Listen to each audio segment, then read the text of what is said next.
Let's call this meeting to order and we'll start with the flag salute.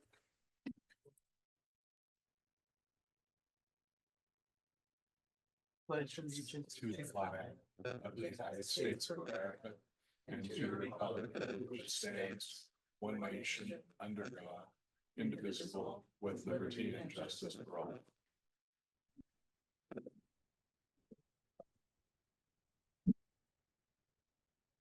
Laura, may we have a roll call, please? Yes, Director Sisenia. Director Cross. Here. Director Fourcroy. Here. Director Hubbard. Here. Vice President Womack. Present.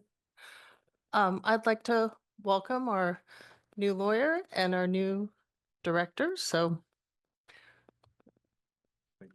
starting in 2025 off with a fresh group. yes. So thanks for your service. All right. We'll start off with the board officer election. Okay, let me just kind of run through this real quick on how we proceed with this. Per our board bylaws and rules of decorum, the board president and vice president shall be elected annually at the first regular meeting of each calendar year. The board's vice president, which is Christine Womack this time, shall become board president following the year after his or her election, barring a 4/5 vote to preclude said promotion. So the first round of action is to see if there's consensus to move our vice president to president.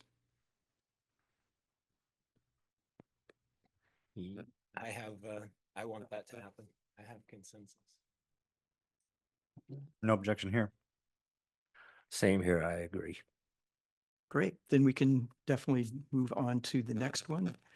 The second action is to select a vice president.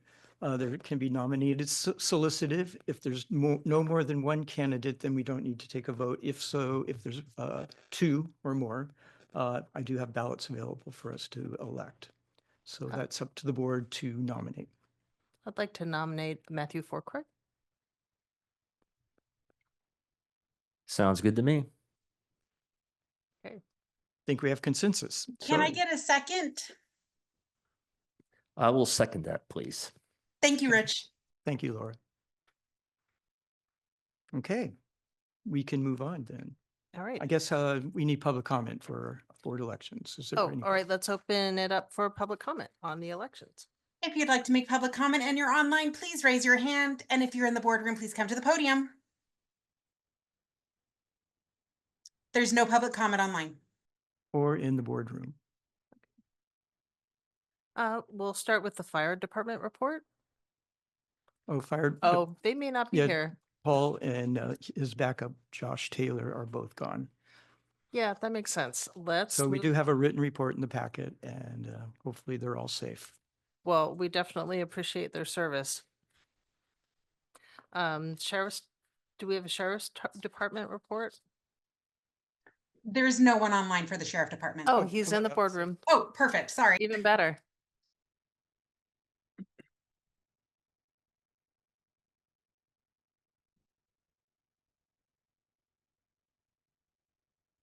All right. Good afternoon or evening, everyone. Just want to introduce myself. My name is Hank Abbas. I am the new commander of the Sheriff's Coast Station.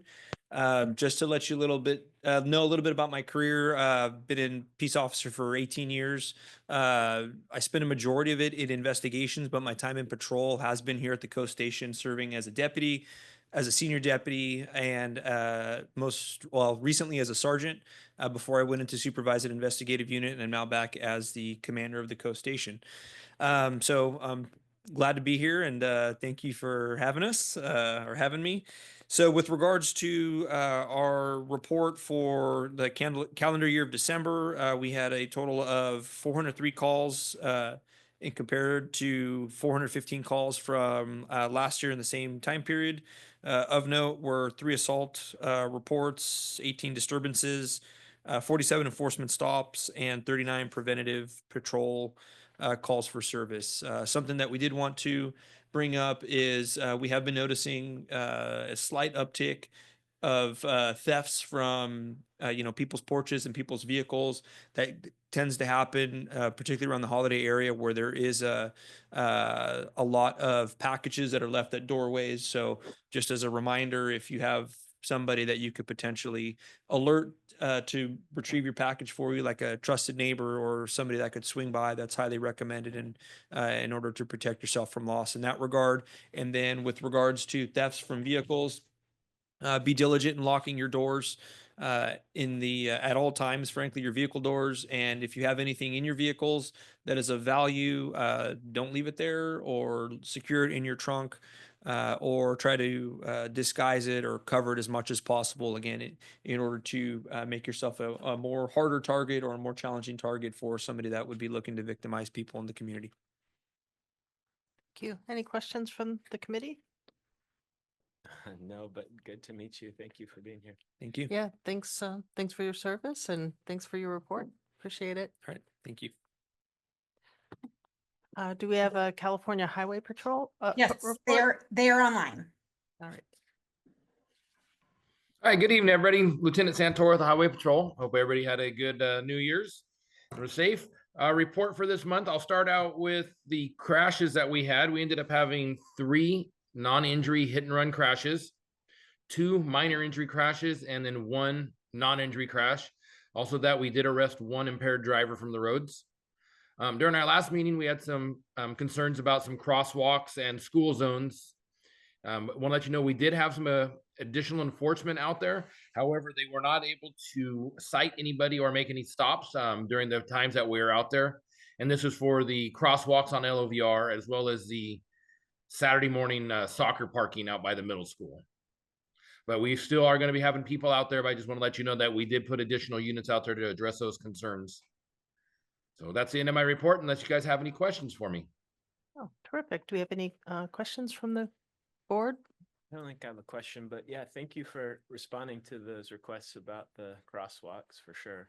I know lately what I've been told and asked about is just we've had so many tourists in town basically going out to Montana Doro, and there's a lot of speeding, and especially at 9th Street where LOVR and 9th come together, a lot of congestion with people not in the right lane. So probably that would be a spot if you guys have additional. Sure, and no problem. And we have been moving our radar trailer around, so if there's an issue there, we can go ahead and I can see and get that on the list of places to put the radar trailer.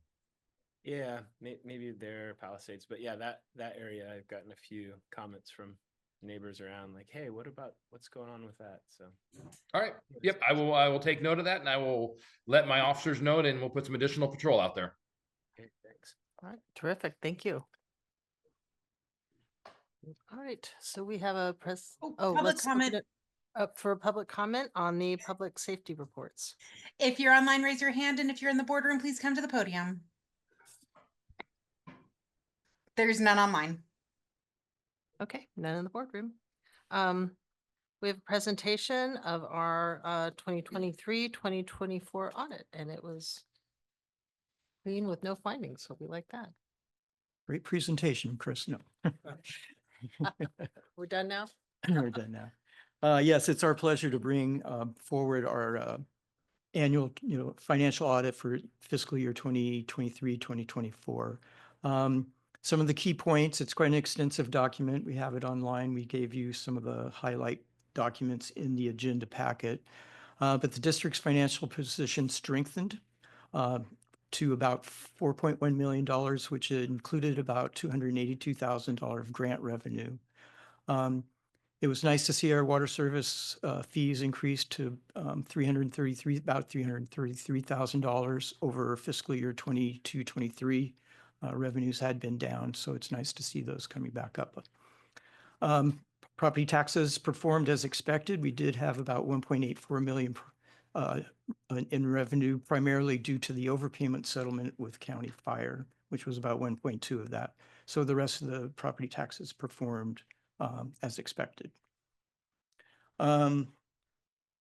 We are still doing great in our reserves, mainly in our fire and water funds. Basically, those are our 2 big funds with about 2.7 million and 3.3 million in those respectively. Governmental expenses did increase by about $326,000, but that was mostly due to our Schedule A, which is our fire contract with CAL FIRE for fire protection and emergency medical services. Investment income was up quite a bit, reflective of the change in strategy that we did a couple of years ago, which was very good news and much welcomed. Few more here, and this is mainly to make statements that are relevant to our operations, that the district should be able to maintain positive trends and with the continued implementation of timely financial reporting, extensive mid-year reviews and adjustments, and continually monitoring all fund activities. And this is where Chris was relating to the results of our auditor's test disclosed no instances of noncompliance, which is great. And the auditor did not identify any deficiencies in our internal controls, which again is a great finding. Want to say the Finance Advisory Committee did take a look at this, had a lot of questions, and recommend that the board file and receive this year's financial audit. We do have online our accountant, Adrian, and we also have Sandy Supp, the lead auditor. And I believe Sandy wants to make a few comments on this. Yes. Hello, good evening. I'm Sandy Sopp. I'm an audit manager with Vector and Company CPAs. And this is our 4th year of auditing the district. And the audit went smoothly. And I'd like to thank Ron and Adrian and Laura for providing all the documents that we requested in a timely manner and just being very responsive. Very much appreciate that. But everything went smoothly. We didn't find any exceptions in our testing. So yeah, I think, yeah, I don't have anything else to add other than if anyone has any questions regarding the audit, feel free to ask. All right, any questions from the board? I don't think so, but that's a great report, basically. Yeah, I'm pleased with it. Mhm. Anyone else? Okay, shall we open it up for public comment? Or should we hear from Adrian? No, that's it. Okay, let's open Adrian's this here for questions. item up for public comment. If you're online, please raise your hand. And if you're in the boardroom, please come to the podium. There's no public comment online. All right, none in the boardroom. Do I hear a motion?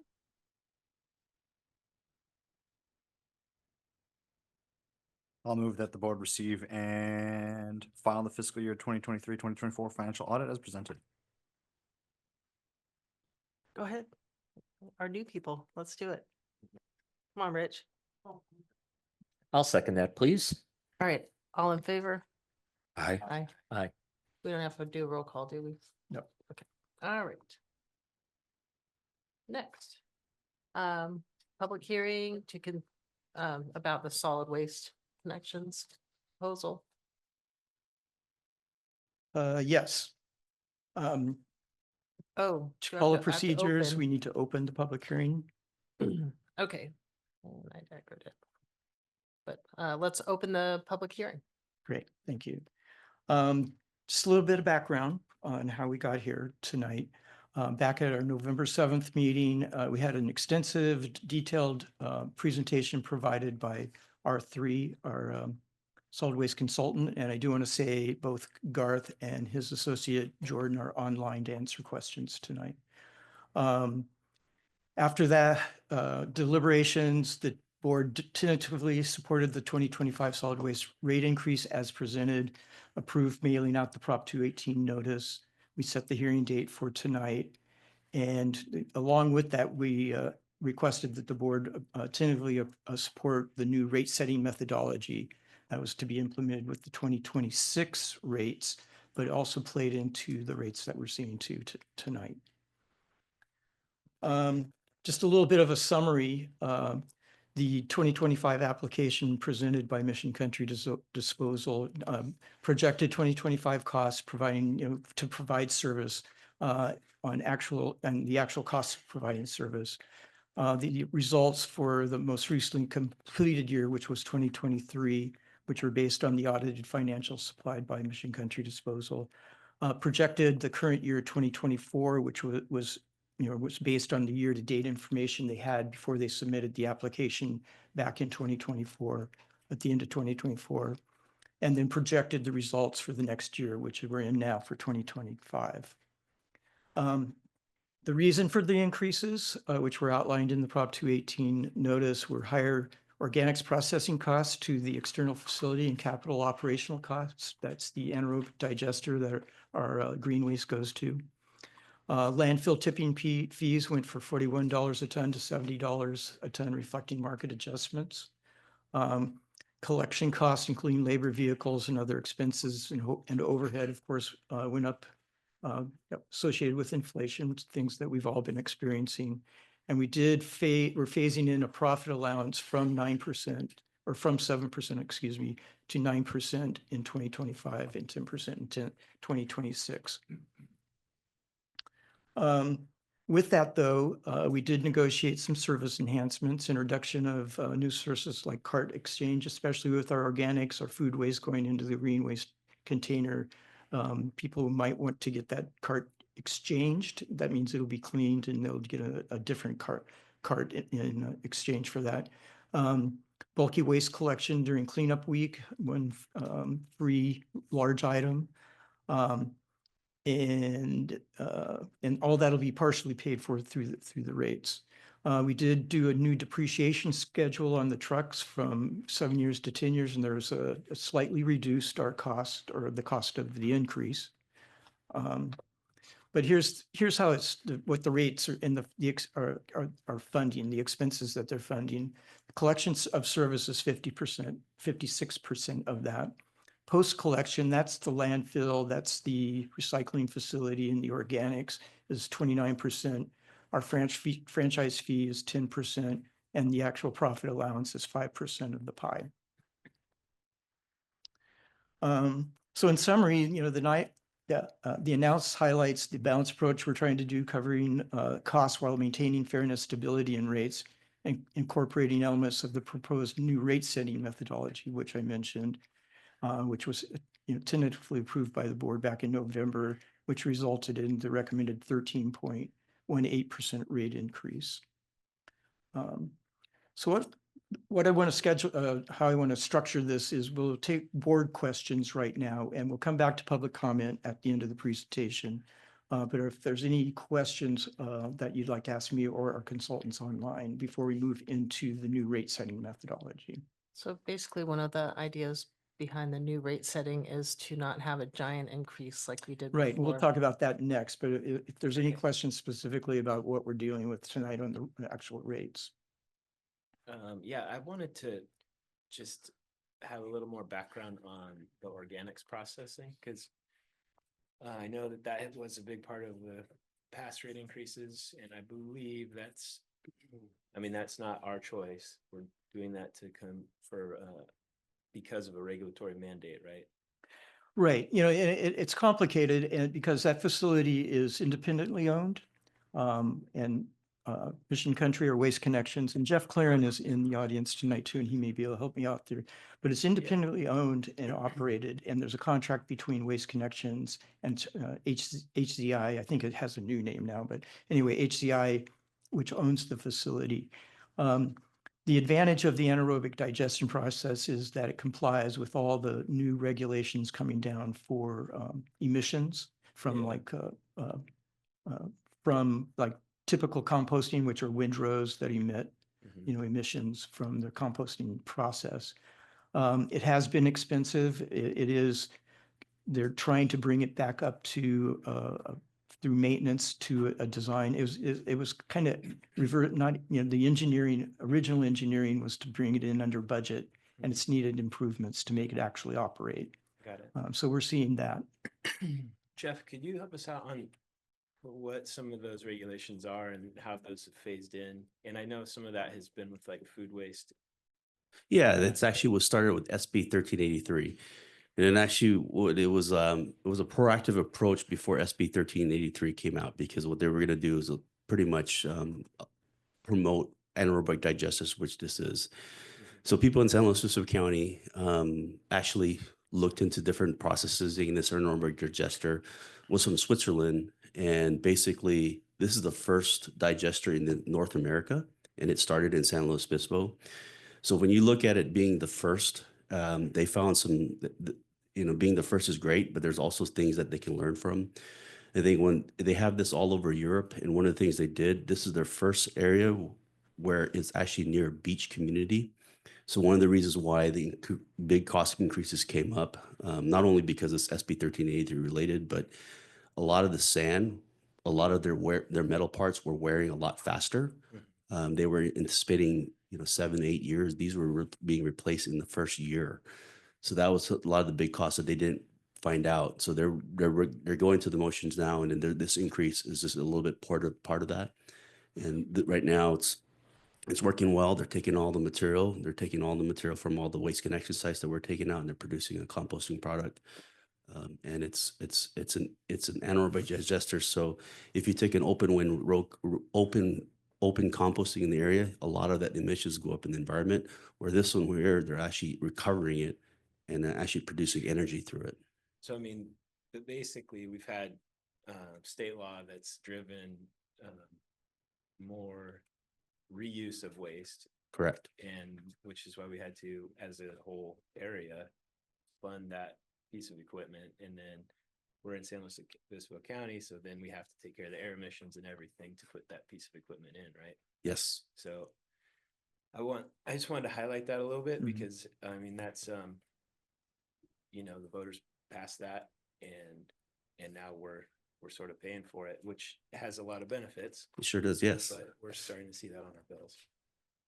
And if I might, board members, I'm Garth Schultz with R3 Consulting Group, and I concur with everything Jeff Claren just had to share. The thing that we can offer, and we work with over 100 agencies in the state at any given time on this, and 2 points to help, I think, emphasize is one, you in the district and others in San Luis Obispo County really aren't any, worse off than anybody else in the state. Everyone's been having to pay new costs associated with this new regulation. And the other thing here is you're really actually kind of through the worst of it in the sense of you've done the initial investment in the initial programs. There's been, a couple of additional changes, but, both our review and our, review of Mission Country Disposal's costs and our interviews with Jeff and his team indicate, ultimately, you should be through most of that initial lift and really in a more stable position going forward. Okay, thank you. So that's part of those post-collection services, 29%. So some percentage of that is related to organics. Correct. The other thing I wanted to highlight is just Ron's work to set up these negotiations. So it wasn't just Los Osos, it was San Luis Obispo City. There's 10 agencies that are involved. All the cities south of the grade and special districts with solid waste authority. Yeah, so an effort to homogenize Right. what's going on throughout the county. Right. We work closely with the city of San Luis Obispo that took lead agency role because of their relationship with R3 and their contract, and we jumped in with them to jumpstart this. And Ron was a big part because he was also part of the 1994 rate manual. So it's came full circle. Okay, Jeff, you don't have to remember that. Very appreciative. Yeah, thank you, Ron. That's all I had.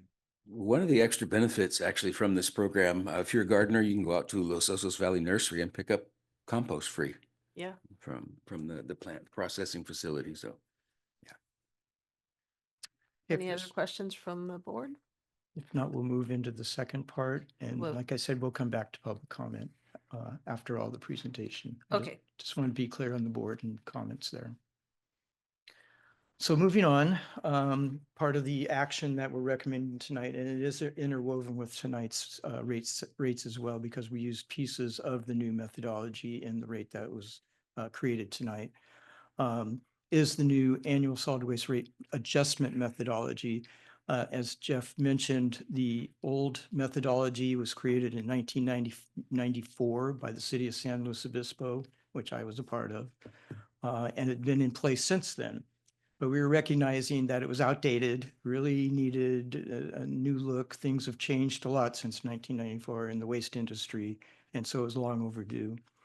The key changes include adjustments based on index-based rate adjustments and using the garbage and trash CPI. There's actually a CPI index that is garbage and trash, which we think will result in less frequent cost-based adjustments. Cost-based are like what we are basically looking at tonight, where we go through this process and we feel it will be more beneficial to our residents and customers of Mission Country and to the company. We have to make sure the company stays whole. That's an important partnership here, that they are able to provide the level of service that they have in the past, which has been very good to the community. We have to pay what it costs to purvey the service. Exactly. Mentioned some of the enhancements that we're looking at. I think the best one, I did mention the free bulky waste, clean and the exchange of carts, but we are going to be able to establish a low income customer discount. When the franchise agreement came back to us, we weren't able to do that under Prop 218 requirements. And so this is a concession that has been made by Mission Country Disposal to fund that program for us. So getting a little bit into the nitty gritty, I don't want to get too far into it because it can get complicated, but the CPI adjustments starting in 2026, what we're looking at is the rate for 2025. In 2026, the rate adjustment will be based on that index I mentioned, with a floor of 2% and a cap of 5%. Amounts under 2% or over will carry forward. This is part of the revenue balancing, which is part of what we're trying to achieve here, because it's hard to predict inflation.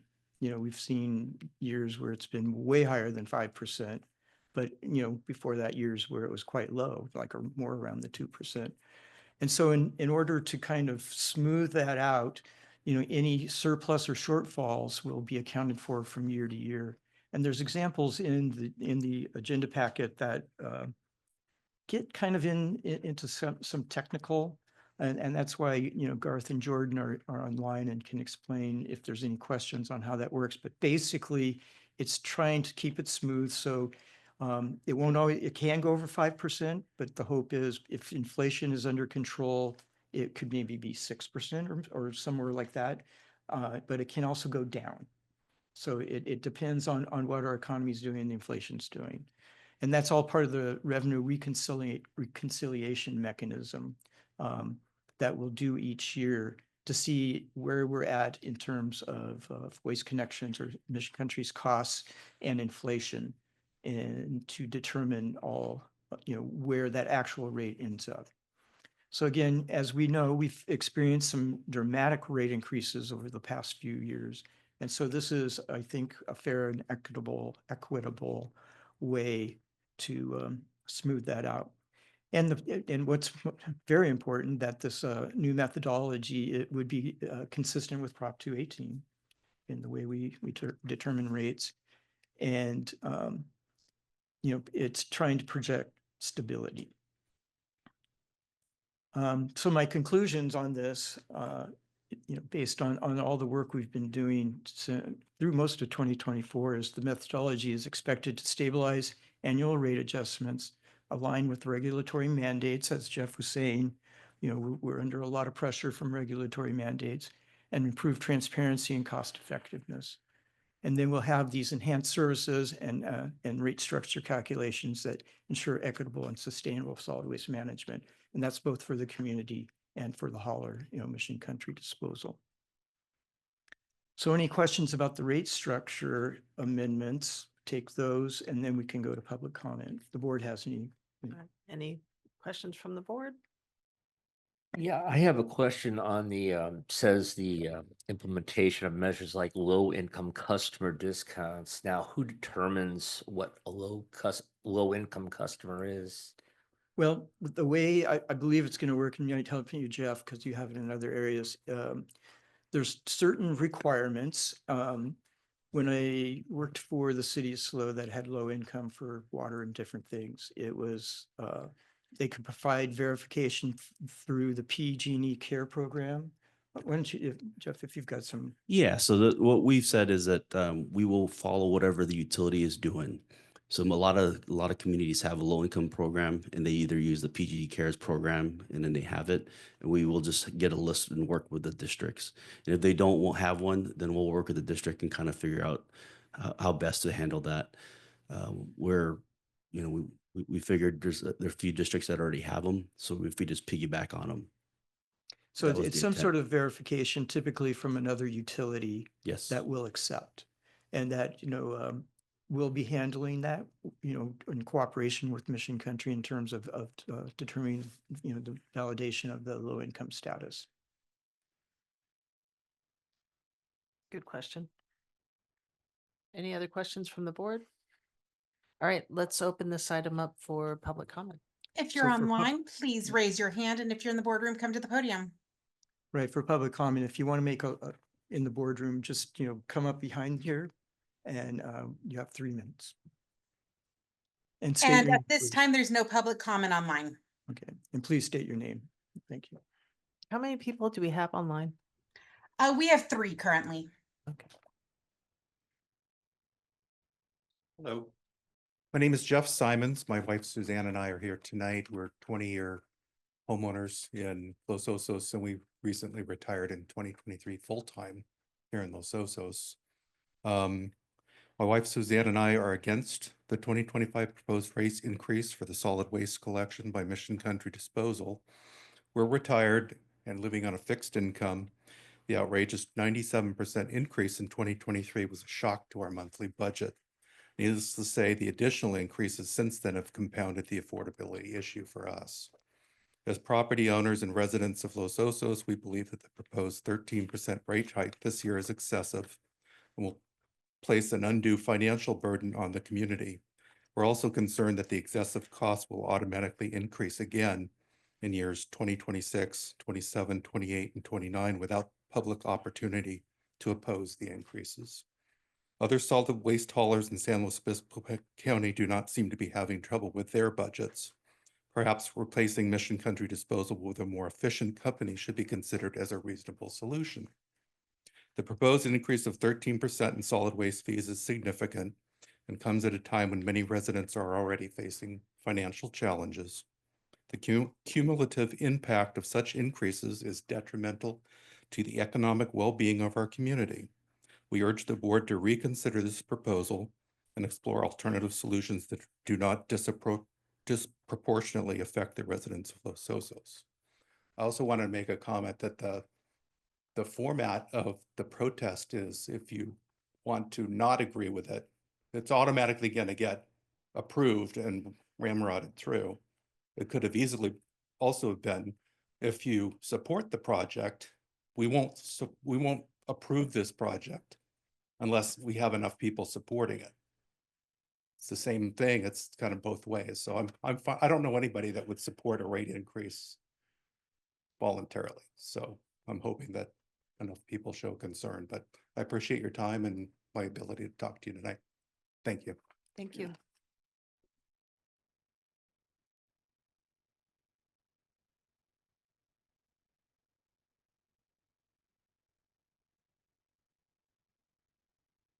Tom Salmon, a nearly 40-year resident of this place, before K95 was even thought of, when Ron was still wet behind the ears in San Luis. And so you imagine how long ago that was. That was like the last millennium or more. So I know one person here on the board. I don't know any of you, don't need to. My questions are today is I am firmly against the raising of the rates. Do you remember reading about how we came into this position, why the franchise tax board was created? It was not created to compensate this company here. It was created to help offset the wages that the LLCSD has for the attorney, for the members, the office. So the money doesn't go necessarily just to pay mission disposal. It also goes to pay wages. And I don't know if the community is really aware of that. Second of all, I also, like Jeff, agree that this is already decided. It's been decided every single time prior to when it was created, I don't know, 15, 20 years ago. So me coming up here is really irrelevant because you're not going to change your mind. You've already decided and you've already given wages and raises to these people here at the board, out on the field. God bless them, they do a good job. I have no problem with mission disposal. They do a great job. All the guys are there, everything, okay? But second thing I'd like to know is I want to know what the percentage is of the actual cost that Mission Country charges us and what we charge the customer. That differential, I think what Ron said was almost 15 to 20%. Now, if we have a 13% increase today, if we don't take any of the money from their wage, we don't have to have an increase. And then you'll have to figure out how to get the money from somewhere else. But I don't think it should be on the back of the taxpayers, or the ratepayers in this case, for compensating the wages and benefits of the employees of the LOCSD. I think we've mismanaged that so horribly that you're going to take any money you can get anywhere. So like I said, my biggest thing is I'd like to see somewhere where it says the percentages of what we pay and what we get. Okay, and what the CSD takes from this. Because if we can eliminate that and we just pay mission disposal plate off the top, we can save this increase. And then maybe next time we won't have such a horrible 97% increase because of your failures. All right, God bless. Have a great day. Great.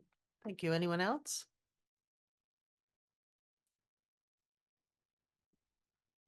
All right, I will close public comment. Do you want to respond, Raman?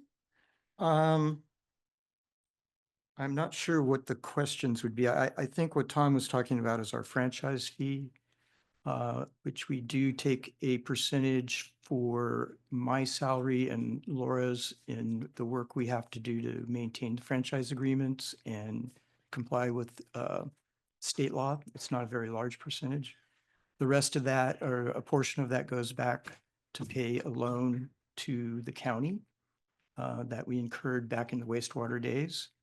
And that is still got a few years of repayment on, I don't remember exactly. And then the rest does go into a reserve that has to be used for something related to solid waste. It can't go to be paying our water crew, it can't be pay fire expenses, drainage. So I believe that's where Tom was going with that.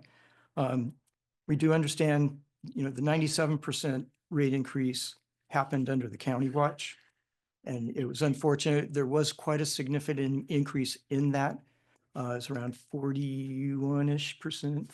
But then there was a retroactive amount that went because the county took over a year to rectify or pass a rate. And so Mission Country was entitled to a retroactive increase to when it should have been. So at the end of, what year is that, 2022? Well, it went away. Part of that rate increase went away. Go ahead if you'd like to. Yeah, that is correct. It was, we submitted something and it was over a year ago, a year later that it was actually acted on with the county. So there was initially a 40% increase, but with the retroactive, because they didn't do it, it ended up being 97%. But in April of like the 2021, it dropped off. So it went back to there was a pretty big reduction in the bill. So went back to the original 40% increase. It's about 9 months, I believe. Yeah, it was a 9-month recovery period. Right. So it did go up for 97% for 9 months and it went back down. And then I do want to stress what we're trying to do with the change in methodology is to avoid those types of swings in the future. And part of it too is this rate manual is actually simplified. It went from 100-something page document to now it's like a 12-page document. A lot of it before was there was a lot in there, which caused a lot of delays. So now it's almost engineered out. One thing I wanted to point out here is about our franchise fee, which you talked about where that goes. And especially once the loan's paid off, we'll have the ability to put that money back in the community. Correct. And it could be moved towards whatever the board decides. Yeah, in this board, when we originally set that up, we talked about that and we talked about the that being a huge benefit of the franchise coming back to the CSD versus the county, because we don't have that overhead. So eventually, hopefully we can do things like Napomo does with free trash month and things like that. So, Or reductions for your Mhm. pay downs. So, and that'll be at this board's discretion. So at that point, that'll be a good discussion. Here's something that I noticed in the rate adjustment discussion in our board packet that I don't remember ever being part of water rate discussion. And maybe I just missed that. Revenue balancing mechanisms, revenue reconciliation mechanisms. If revenues exceed projections for a certain year, that's credited toward future years. And conversely, if they fall behind, then you get to make that up. I don't remember that being part of our water rate discussion. This is complex. This is so complex. But I will say that in the past, probably 4 years ago, 5 years ago, there was a water rate increase that this board had. As these things happen, you know, you don't approve them every year. You usually set a future 3 or 4 years of rate increases at a time so that you don't have to come back annually. Well, we got to a point where the last of the 3 rate increases that we had passed, the board looked at it and we had met revenue projections. And we decided we did not need to take that rate increase. And I do remember, I don't remember the recommendation from the full finance committee, but I remember hearing from one member of the finance committee that we should just take the rate increase and not rock the boat because it had already been approved. And we did not take that rate increase because we had met our revenue projections. We take these things seriously, very seriously. So if there's any way to cut costs, we do it. And looking at franchise fee reduction, all those things are, they go through our mind. We don't pass rate increases if we don't need them. I guess that's my bottom line. And we have a history to show that with the water rates. There was a question about the process and the majority protest process versus an approval requirement. We just want to note that the majority protest process that you're following tonight is the one that's required by state law for this type of decision. It's set out in Prop 218, which was adopted by the voters. So this is the process that you have to follow for this type of proceeding. Thank you for That's a bringing good that point. up. So with that, we need for the public, oops, that should be public hearing closed. So I'm going to close the public hearing. Right. And as far as protest votes, and Laura, I think I have the latest. We did get quite a few here this afternoon. I believe, and correct me if I'm wrong, we received a total of 465 protests. Of those, 365 were valid. The reason for the ones that weren't valid were missing APN addresses, signatures, things that were all listed and that's in Prop 218 on the things that need to be on the ballot. And that's, most agencies don't provide with the Prop 218 notice an actual way to simplify the vote. We're one of the few agencies that does that. So even if we were to include the 465 without, without the invalid ones, the protest number was over 3,000. I forget, Laura, do you remember the number? It's like 3,200-ish. Right in that ballpark. I don't remember the exact number, sorry. Right. So anyway, we do not have a valid protest vote.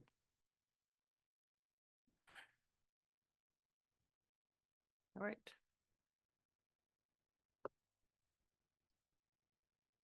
Do I hear a motion? Or is there any other discussion? I think I said really what I really wanted to emphasize. We don't take these things lightly. Water, fire, PG&E, costs are just going up all the time. And if we don't need it, we don't take it. And a lot of this was a huge effort that I hope will prevent the future problems that we've had. So with that, I'll move that the board adopt resolution 2025-01, approving a solid weight rate increase retroactive to January 1st, 2025, and approve Amendment 2 to the Solid Waste Connection Franchise Agreement to include Appendix 1, the annual solid waste rate adjustment methodology as presented, and authorize general manager to execute the amended agreement with Mission Country Disposal Waste Connections US Inc. And before someone seconds, I just want to say, I don't agree that it's because we're paying wages that the increases happened. It's because of inflation and rules that we have to follow by state law. So, and I also agree I do not want to raise them a penny more than they need to be raised, but we do need to pay what it costs to purvey. So, I will second the motion. all in favor? Oh, I have to do we a need roll a call. roll call vote, please. Director Sisenya, Yes. Vice President Fourcroy, Yes. Director Cross, Yes. Director Hubbard, Yes. President Womack. Yes. Okay. Nomination for LAFCO. Now this one is a courtesy for LAFCO. Rob Fitzroy, their executive director, put out a request that there is a special district representative on LAFCO, and that there's 2 seats coming open. One is 2-year term and one is a 4-year term. Deadline for nominations is February 7th, and the board can choose not to nominate a board member since this is a completely voluntary. It's not on our list of reimbursable meetings. And that it's just noted that the nominees will go to LAFCO, and then LAFCO will conduct their own election. And so this would just go into that pool of names being presented by other special districts. So we can put our names into the hat, but it'll be picked from It will be from the an election. with all the other districts. Right, exactly. Is anyone interested? What's in being- Marshall doing these days? Is anyone interested in being nominated? Just a heads up, there's going to be next meeting, one of these for the IWMA board. I'm sorry, say that again. Oh, next meeting, we're going to have another request similar to this for the Integrated Waste Management Authority Board. But So Marshall's the one that was well, he was elected at large, he always kept throwing his name into the hat and to run. It's not like it has to be from our district, like I No. said, Right. it's like any special district can nominate someone and then it goes by the election. okay. Well, if no one's interested, I don't think we have to nominate You don't anyone. have to do anything. So I'm. This okay is, with like I that. said, a courtesy for LAFCO that I can report out that no one was interested. And, We do need public comment. okay, let's open this up for public comment. If you're online, please raise your hand, and in the boardroom, come to the podium. No comment online. I'll bring it back to the board. All right, I think we're not taking action and we'll move on. Or our action is No no action. nomination. No action. Okay. All right, let's open it up for public comments not on the agenda. If you're online, please raise your hand, and in the boardroom, come to the podium. And I do have one written in comment when you're ready.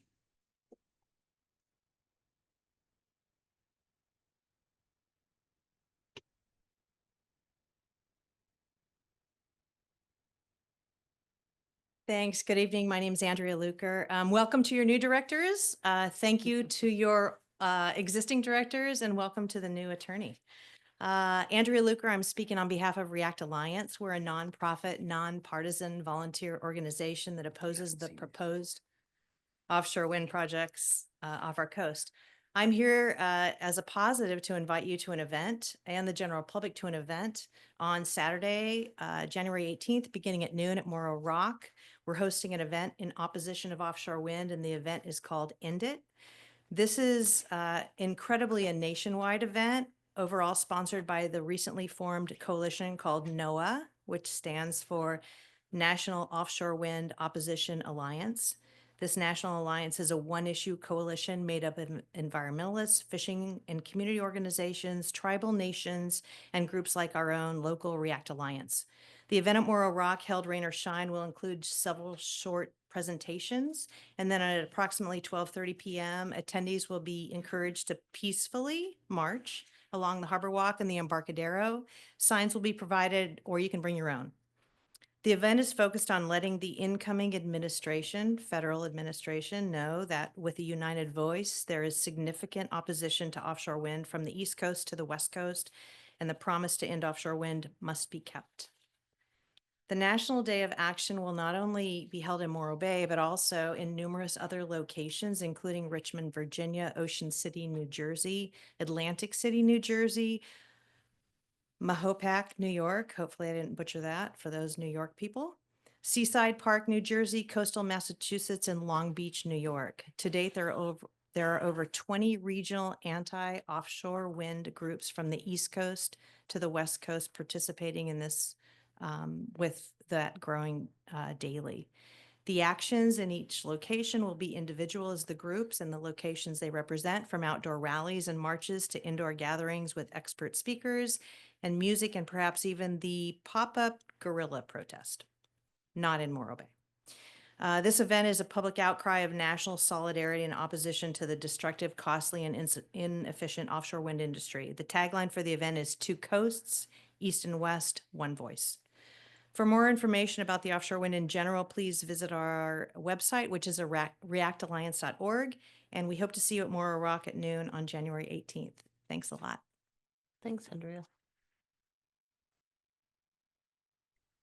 All right. I have one that was written in. Oh, thank you. Please read. Perfect. This is from Douglas Converse. He says, I spoke to you once before regarding seniors who own land on streets that are 80 to 90% occupied, and yet restrictions and waiting lists seem to apply for these seniors. So I hope at this meeting, the board can consider allowing seniors on a list to greenlight a bill to fulfill their retirement hope in Los Osos. Respectfully submitted, Douglas. Oh, thank you. Any other? There is Online? none other online. Okay, thank you. Do you want to respond, Ron? Okay. All right. Does anyone want to pull any administrative or committee reports? We still need to do the administrative reports. Oh, I'm sorry. I'm doing the wrong thing. All right, written. Oh, general manager report? Thank you. I usually do, if there's something I want to highlight on the utilities department report, I do. There's an effort going on at the utility advisory committee meeting, with the utility advisory committee regarding new intent will serve letter process. We've spent a couple of meetings on it already. We're going to do one more coming up next week, and then I'm going to probably be bringing something to the board in February. Just want to give you a heads up. When we started looking at, the potential for some applications coming through, we realized that our process hadn't been touched since 2004 and needed updating. On the general manager's report, I did want to speak with the board quickly about this $8 million federal grant that's been in the press lately. And I've provided general updates over the last year with really nothing to update, except that we were still in the running. Well, we actually made the list on the funding list, but the catch is now the money needs to be appropriated. So we won't have any further information probably till around March on that. And it has to be reviewed by the Army Corps. They're the federal agency in charge of those grants. But anyway, we're close. But of course, in our current political climate, it's uncertain what will be appropriated. But I just wanted to make sure you heard it from me, what's going on. All right, appreciate that. Real quick on the Habitat Conservation Plan status, it was finally approved at the December 10th board meeting. County staff indicated that it's going to take at least till mid 2025, June-ish, maybe even longer, before it'll be available to release credits. So we're going to definitely see, if any, it'll be very, very limited development in Los Osos during 2025. By the When time, did we think it was gonna start? hopefully right now, this month. Oh, that's when we thought that people would start to be contacted and now it's Well, pushed no, off. that's different. The Habitat Conservation Plan is part of that building permit Okay. process Oh, to get. that was the get- simplification, so they just pay a fee instead of having Well, to. they will pay a fee, but there has to be a program and credits available, and that program hasn't been set up yet. So that's, How does that affect people if they're allowed to build? Then well, they have won't be able to build until the program's available. Okay, So that's where we're not going to see much action until that program's available. But meanwhile, people have been notified on the waiting list and there's inquiries about how to get offsets, and which is becoming problematic. So there's going to be a lot of bumps in the road here coming up. And then finally, I wanted to speak quickly, LOCAC and district staff, mainly me, Matthew's attended a couple of the meetings, have been looking at Parks and Recs issues in the community. We've been definitely keeping our eye on Safe Cuesta Inlet. And what's going on there. There's been a lot of interest from U.S. Fish and Wildlife Service, and they're actually willing to bring funding to the table to make that happen, but there's still a long ways to go on that. And of course, there's the Sunnyside School and the potential sell. And if the county is interested, since they have first right of refusal, I believe on that. And there's been a lot of conversations with Supervisor Gibson. Even most recent conversations indicate that he'd really like to see some sort of support from the CSD in that effort. So there'll be more on that coming to the board in the near future as well. And with that, you can take any questions. thanks for the report. Any questions from the board? All right, I'm not hearing any.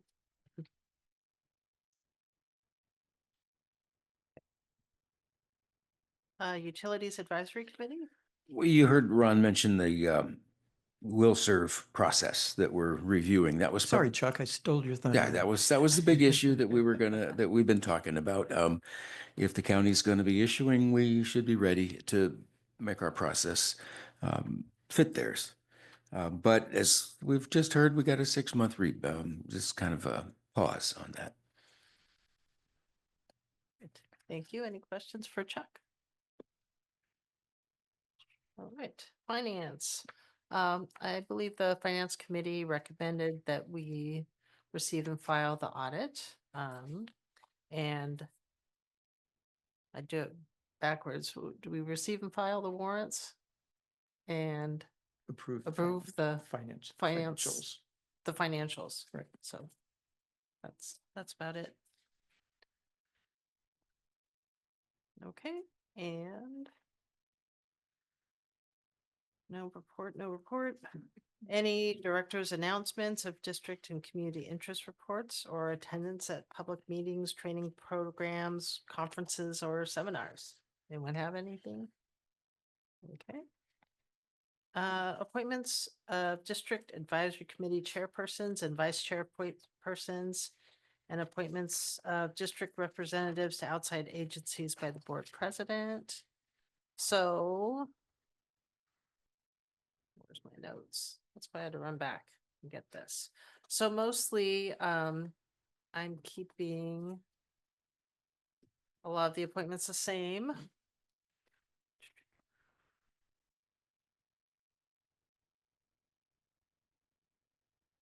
Sorry, let me find my notes.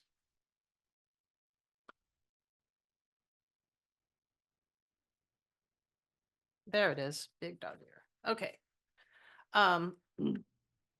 So with the few openings that we have for ESAC, I'm gonna chair, and then Tom Cross will be vice chair.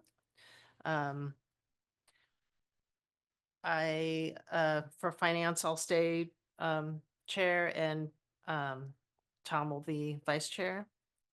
Parks and Rec will be Matthew, and vice chair will be Rich. Utilities chair will be Chuck, and director Matthew will be vice chair. Basin Management Committee will stay the same with Director Cesena as chair, and alternate is Director Forkroy. Capslow will remain the same. Chuck and Matthew. Fire Safe Council will be me, and Rich will be alternate. LOCAC is on a rotating basis. Morro Bay Estuary Committee, I'm appointing Ohilski, and I will be the alternate. And You can't appoint Ohilski. I think I can. He can't represent the district because he's not a board member.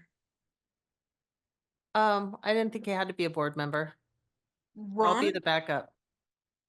To represent us, wouldn't you have to be? I mean, I don't know, he's probably got a place on that committee if they want him, but to represent us, wouldn't he have to be a board member? Well, we looked at the estuary program and it doesn't say specifically it has to be a board member. It says Los Osos Community Services District. So I think that would be it. Oh. Yeah. Okay. So he needs to write a report, but I will attend the meetings also. So Sure. if he's unable to report, I will. And then the Water Resource Advisory, we have Chuck as the appointed and General Manager Muds as the alternate.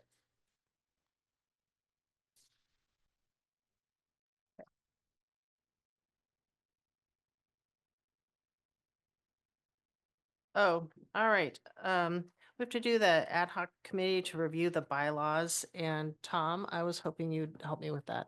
Because oh, thank goodness, because usually Marshall would do it and I would just reread what he said. So, okay, so that is the ad hoc committee. We can discuss that. And I don't think we have any previously No, we asked did. questions. Alrighty. Does anyone want to, oh, public comment for items on the administrative report? Oh, wait, does anyone want to pull anything from the consent agenda? All right, I do want to make a quick comment that we made some adjustments to the investment policy, which were a couple of grammar errors and then a recommendation by the Finance Committee to replace a word agencies with district. So we circulated that and posted it. I just wanted to make sure the directors were aware we made a slight modification, but nothing that Because- was policy related. the district is an agency, but it makes it more specific to us. So Right, we thought correct. that was a good suggested change by one of our committee members. Thanks for bringing that up.